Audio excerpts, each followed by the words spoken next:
Some motorcycles were never just about performance. They were built to push limits, sometimes at the expense of safety. Whether dangerously overpowered or plagued by fatal design flaws, these machines earned reputations for being lethal. From unpredictable engineering missteps to monstrous power outputs, here are the 15 most dangerous motorcycles ever made. 15. 1972 Kawasaki H2 Mach 4. Nicknamed the Widowmaker, the 1972 Kawasaki H2 Mach 4 wasn't just a product of its time, it was a death-defying missile on two wheels. Introduced at the height of the horsepower wars among motorcycle manufacturers, Kawasaki set out to dominate the road by building something faster, louder, and more aggressive than anything else. The result was a 750cc two-stroke triple-cylinder engine capable of delivering around 74 horsepower, a staggering figure back then. The bike could hit 120 mph with terrifying ease, but its danger lay not in its top speed, but in how violently it delivered power. There was no smooth build-up. The power came on like a punch to the chest. One moment you were cruising, the next you were fighting to keep the front wheel on the ground as the rear tried to slide away. The throttle behaved more like a detonator switch than a control. In the hands of beginners, it became a crash course in disaster. Even seasoned riders found themselves thrown off mid-ride, often with painful or fatal consequences. The frame flexed under stress, the suspension was outdated and inadequate, and the brakes, tiny drums, struggled to do anything other than slow the chaos slightly. It wasn't long before emergency rooms and insurance agencies became all too familiar with the H2. Motorcycle magazines soon dubbed it exactly what riders already knew: a machine that demanded respect, precision, and maybe even a last will and testament. This wasn't just a motorcycle, it was a high-speed gamble that few were fully prepared to take. 14. 1997 Suzuki TL1000s. At first glance, the 1997 Suzuki TL1000s seemed like a sharp, intelligent response to the Ducati V-twin sport bike lineup. It featured a powerful 996cc liquid-cooled V-twin engine capable of producing 125 horsepower, and its lightweight, compact design made it appear agile and ready for the racetrack. But beneath its sleek exterior was a critical engineering flaw that would ultimately define its legacy. Not for performance, but for peril. Instead of using a traditional rear shock absorber, Suzuki installed a rotary damper, a compact, space-saving alternative meant to provide consistent handling.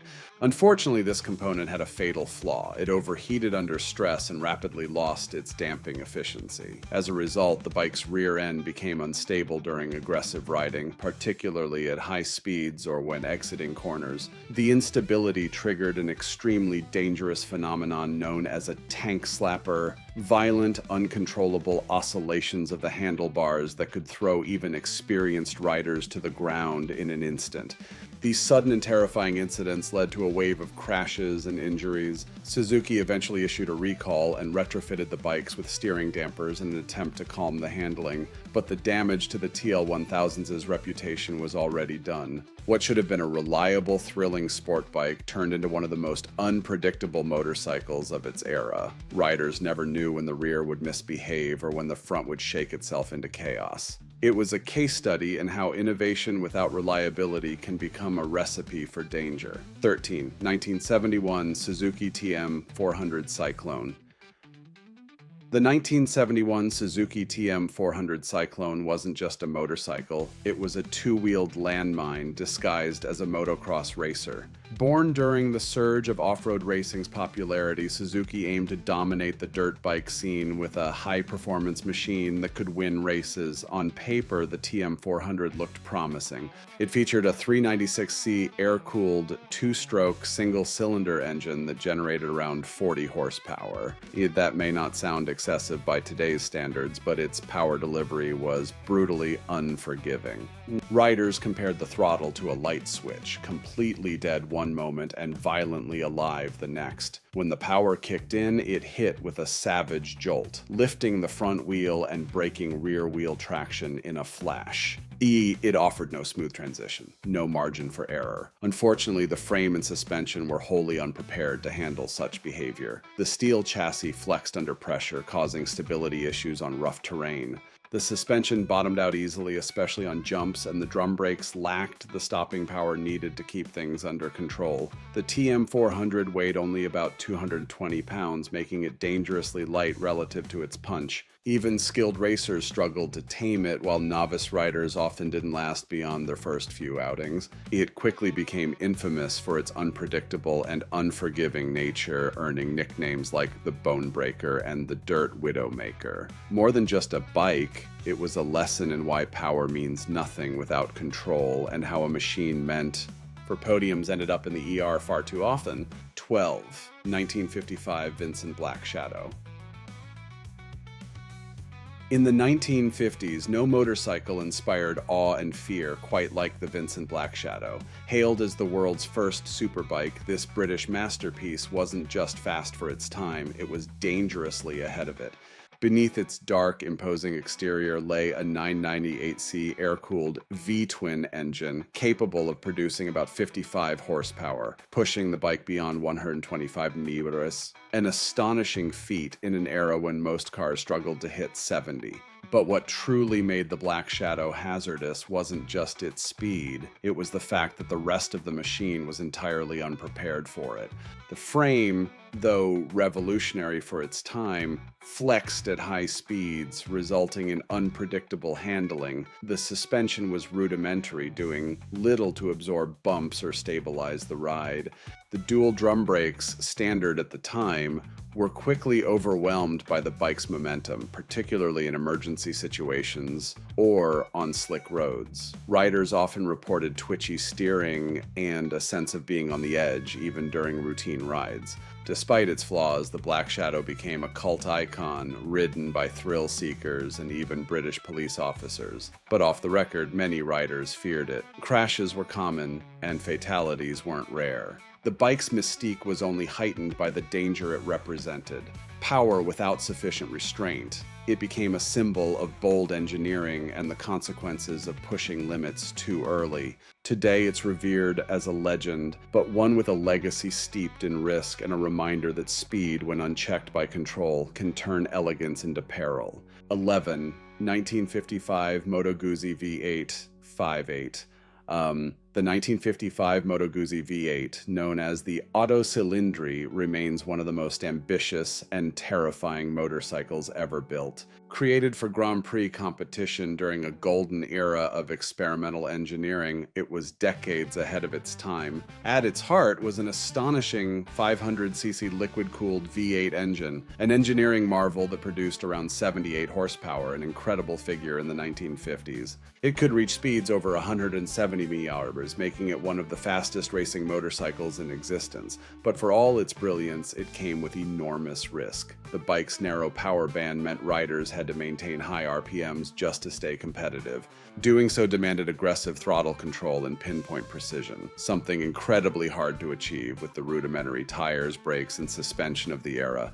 The drum brakes couldn't stop the bike effectively at racing speed, and the tires struggled to maintain grip during hard acceleration or cornering. The chassis flexed under load, often making the bike feel like it was twisting beneath the rider. Vibration at speed was intense, and maintaining control required sheer nerve. Few racers were willing to push it to its limits, and many preferred to sit it out rather than risk serious injury. Even factory teams struggled to maintain the complex V8 engine, which was notoriously difficult to tune and repair. The revolutionary, the Otto Cylindri's raw power and advanced design made it dangerous in ways that even seasoned racers weren't prepared to handle. It was a machine so far ahead of its time it practically outpaced reality and safety. 10. Brose Superior SS100,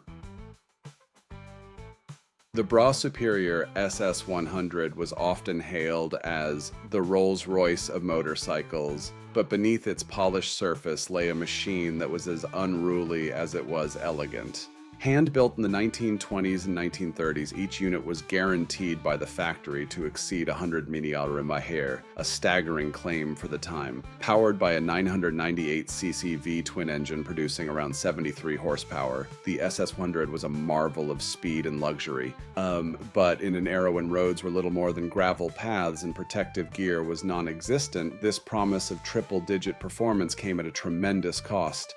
The suspension was minimal, relying on primitive girder forks, and the rigid frame offered no forgiveness on rough surfaces. Tires were narrow and brittle, unable to handle the speeds this machine could generate. Brakes were rudimentary drum types that faded quickly, especially during emergency stops. The result was a motorcycle that demanded absolute concentration and razor-sharp reflexes. Even minor errors could lead to catastrophic consequences. The SS-100 became tragically famous when British war hero T.E. Lawrence, better known as Lawrence of Arabia, died in a crash while riding one. His death was so impactful that it led to serious studies of motorcycle head trauma and helped initiate the development of modern helmets. Though the SS-100 remains an icon in the world of vintage motorcycles, it also stands as a stark reminder of a time when engineering outpaced safety by leaps and bounds. It was not just fast, it was lethal in the wrong hands, a sleek predator born into a world of fragile limits. 9. 1985 Yamaha VMAX. The release of the Yamaha VMAX in 1985 was nothing short of a revolution.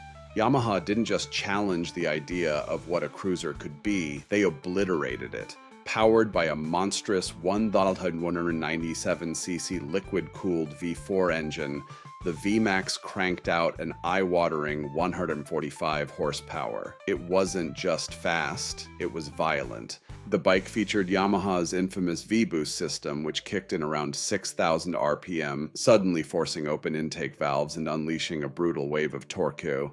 Riders described the sensation as being launched out of a slingshot. The VMAX could rocket forward with so much force that it often caught riders completely off guard. But all this unrestrained power came at a cost. The bike's frame was never truly designed to handle the explosive output of the engine. At nearly 600 pounds wet, the VMAX was heavy, and its suspension struggled to control the mass under hard acceleration or during quick direction changes. High-speed stability was questionable, and its brakes, while functional, lacked the stopping confidence needed for such a beast. The VMAX was deceptive. It looked like a muscle cruiser, but in truth it was closer to a barely domesticated drag racer. Riders who expected a smooth, manageable ride were quickly humbled. Some were thrilled, others were hospitalized. It didn't help that the bike encouraged aggressive riding. When the throttle response felt more like a trigger, things could get out of hand in a heartbeat. The Yamaha VMAX became a legend, equal parts adored and feared, because it wasn't just a motorcycle. It was a test of how much madness a rider could survive. 8. Harley-Davidson Sportster S. At first glance, the Harley-Davidson Sportster S doesn't look like a dangerous motorcycle.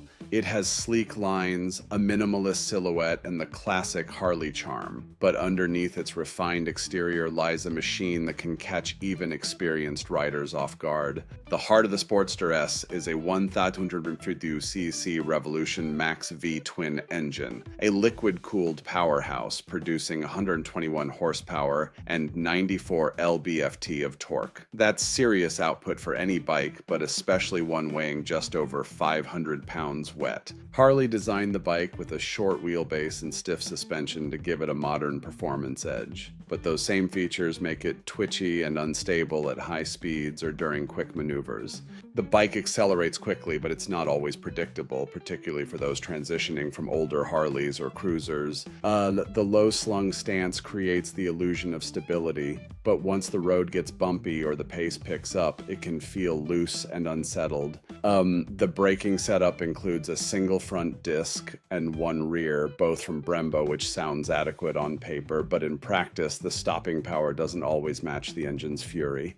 The electronics package helps, offering ABS and traction control, but these features can't fully compensate for the bike's aggressive geometry and explosive power delivery. Many riders assume the Sportster S is a tame evolution of the classic model line, only to discover that it behaves more like a street fighter wrapped in cruiser skin. It's a modern Harley with the bite of something much more feral. 7. Suzuki GSX-R 1100. The Suzuki GSX-R 1100 is often remembered as one of the most powerful and thrilling superbikes of its era, but it was also one of the most dangerous. Introduced in the mid-1980s, the GSX-R 1100 evolved quickly, gaining more horsepower and shedding weight with each iteration. By the early 1990s, the bike boasted a massive 1,107C air oil-cooled inline-4 engine, producing up to 145 horsepower. It was capable of reaching speeds well beyond 170 mph, making it one of the fastest bikes available to the public. But the problem was that the rest of the motorcycle couldn't always keep up with the engine's muscle. The steel twin-spar frame flexed under extreme loads, particularly during hard cornering or high-speed maneuvers. Suspension systems varied by year, but were often tuned more for comfort than razor-sharp control. This mismatch between power and chassis performance made the bike difficult to predict at the edge. One moment it felt composed and powerful, the next it was wobbling violently or diving unexpectedly into corners. Riders frequently reported experiencing tank slappers, violent handlebar oscillations that could throw a rider off in an instant. There were no rider aids, no ABS, no traction control. It was just you and a monster motor. Many riders learned the hard way that the GSX-R 1100 was not forgiving. A slight overcorrection at high speed or an aggressive twist of the throttle mid-turn could easily result in a catastrophic crash. For all its brilliance, it demanded discipline and precision, and for those who underestimated it, the cost was often more than a bent frame. It was broken bones or worse. 6. Miko 700. The Miko 700 isn't a motorcycle you casually ride through the woods. It's a mechanical beast designed to push riders to their physical and mental limits. Often referred to as the most powerful two-stroke dirt bike ever put into production, the Miko 700 came equipped with a 685cc liquid-cooled single-cylinder engine producing over 80 horsepower. That kind of output might sound manageable on a track bike, but in a dirt bike weighing less than 250 pounds, it's borderline absurd. Throttle control wasn't just important, it was everything. Even a slight twist of the grip could cause the front wheel to skyrocket or the rear tire to spin out of control, especially on loose gravel, mud, or sand. The bike constantly felt like it was trying to throw you off. The torque delivery was instant and unrelenting. While the suspension and chassis were built to handle jumps and rough terrain, they couldn't always compensate for the sheer violence of the engine. The rider needed not just strength, but surgical finesse. And there were no electronics, no traction control, no ride modes, no safety nets. Every mistake was punished in real time. Landings from big jumps were often jarring, and high-speed runs across uneven ground felt like riding a grenade. Riders didn't so much control the Miko as survive it. It was a machine for experts, and even they approached it with caution. For weekend warriors or thrill seekers who underestimated its power, the Miko 700 proved that the dirt could hit back fast, hard, and without mercy. 5. Boss Hoss V8. The Boss Hoss V8 is not your average motorcycle. It's a monstrous fusion of muscle car engineering and two-wheeled insanity. Born in the 1990s and still in production today, it takes the concept of power to a level few dare to approach. At its core lies a General Motors V8 engine with displacements ranging from 5.7 to over 8.2 liters. Some versions pump out more than 450 horsepower and over 450 lb-ft of torque. To put that in perspective, that's more than most sports cars, and all of it packed into a vehicle that lacks the stability of four wheels. Weighing around 100 pounds fully loaded, the Boss Hoss is heavier than many touring motorcycles, yet it accelerates like a dragster. Twist the throttle, and it surges forward with relentless force. But the problems come quickly. Cornering is awkward, with the long wheelbase and bulk making tight turns feel like slow-motion wrestling matches. The handling feels less like piloting a motorcycle and more like trying to steer a stampede. Stopping is equally challenging, even with dual front discs and a rear rotor. You don't brake, you plan your deceleration like you're docking a ship. Riders who misjudge their speed or underestimate the weight often find themselves running wide or simply unable to stop in time. On highways, the bike is a beast. In traffic, it's a handful, and in inexperienced hands, it's downright dangerous. The Boss Hoss gives an illusion of dominance, but in truth, it rides like a freight train with handlebars, unforgiving, unwieldy, and unapologetically excessive. 4. 1969, Kawasaki H1, Mach 3.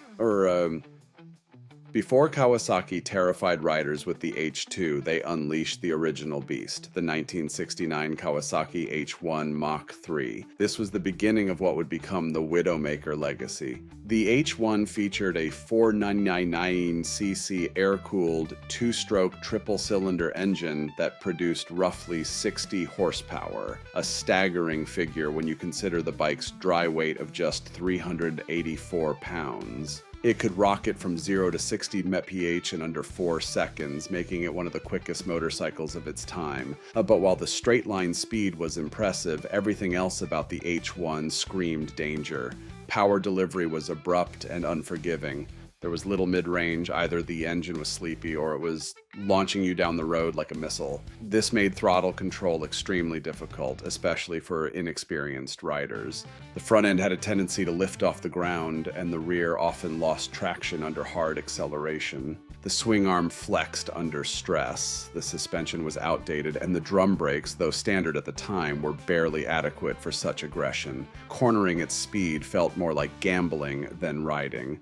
The frame offered little rigidity, and handling could change mid-turn, leaving riders guessing what would happen next. High-speed wobbles, violent tank slappers, and frightening instability became part of the bike's reputation. Riders who respected it treated it like a loaded weapon. Those who didn't often paid the price. The H1 Mach 3 wasn't just fast, it was chaotic, volatile, and untamed. It taught an entire generation that raw horsepower without control could be a deadly combination. 3. 1982, Honda CX500 Turbo. The 1982 Honda CX500 Turbo was meant to represent the future of motorcycling.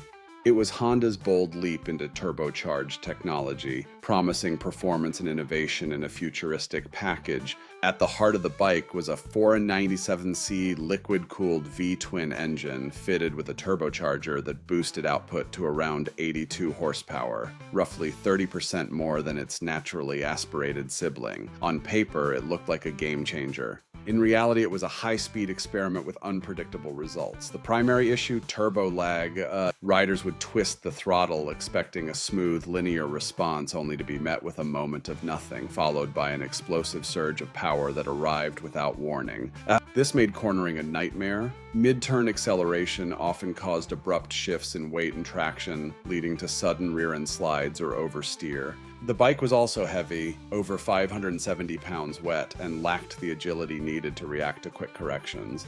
The suspension was soft, the frame flexed under pressure, and while it came equipped with then-modern features like digital gauges and adjustable shocks, none of it was enough to rein in the turbo's punch. The brakes were passable for the time, but struggled to manage panic stops when that late turbo boost kicked in. The CX500 Turbo looked like something out of a sci-fi movie, and it truly felt like riding into the unknown. It wasn't a bike for the casual rider, it was a test platform disguised as a production model. Unfortunately, riders were the ones paying the price for Honda's risky future vision. 2. Harley-Davidson V-Rod.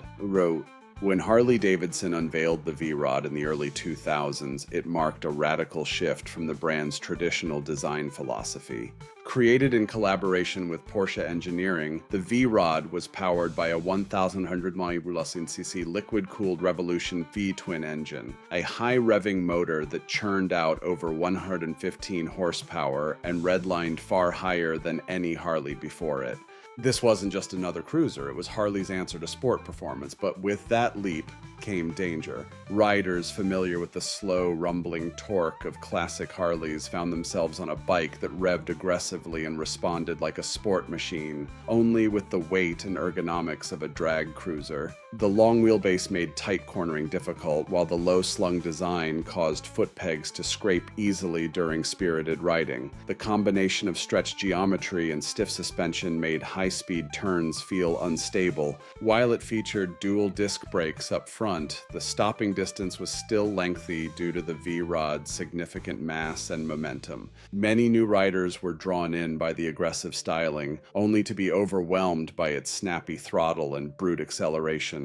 On highways, it was a blast. In city traffic, it became a handful. The front end could feel light at speed, and without rider aids like ABS or traction control on early models, it didn't offer much forgiveness when things went wrong. The V-Rod wasn't dangerous because it was flawed. It was dangerous because it was misunderstood. It looked like a cruiser, but under the surface, it was a tamed dragster waiting to bite back. 1. Kawasaki Ninja H2R. The Kawasaki Ninja H2R isn't just a motorcycle, it's a thunderous experiment in mechanical extremity. This track-only supercharged superbike pushes the boundaries of what two wheels can handle.